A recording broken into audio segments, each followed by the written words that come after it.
मां कामाख्या देवी और नरकासुर राक्षस की कामाख्या देवी और नराक्षस की कहानी। कथा की पृष्ठभूमि।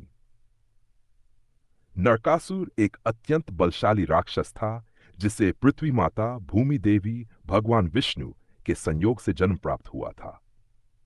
उसका पालन पोषण महामाया देवी ने ही किया था। मां कामाख्या उसे एक शिष्य की भांति मानती थीं और उसे महान योद्धा बनने के लिए प्रशिक्षित किया। नरकासुर का बढ़ता अहंकार। समय के साथ नरकासुर को कई वरदान प्राप्त हुए और वह अत्यंत शक्तिशाली हो गया। उसने देवताओं को पराजित करना शुरू कर दिया।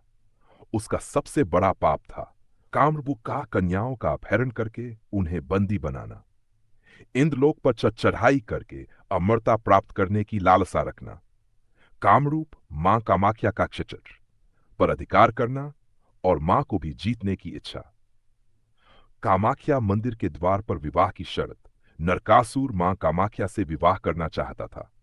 मां ने एक शर्त रखी, अगर तुम सूर्योदय से पहले मेरे मंदिर तक सीढ़ियां बना लो तो मैं तुमसे विवाह कर लूंगी।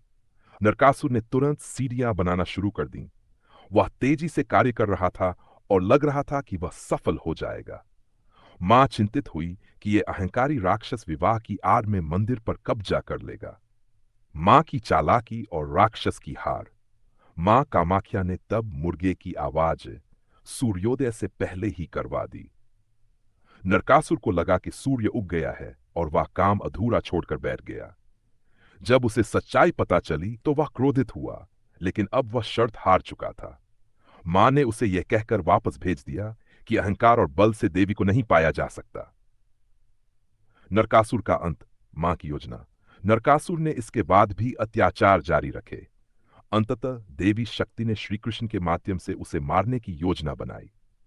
श्रीकृष्ण ने सत्यभामा, जो स्वयं पृथ्वी देवी का रूप थी, के साथ युद्ध में नरकासुर का वध किया। मरते समय नरकासुर ने श्रीकृष्ण से एक वर मांगा, मेरी मृत्यु का दिन दिवाली से एक दिन पहले हो और लोग उस दिन दीप जलाकर खुशियां मनाएं। तब से उस दिन को नरक चतुर्दशी कहा जाता है।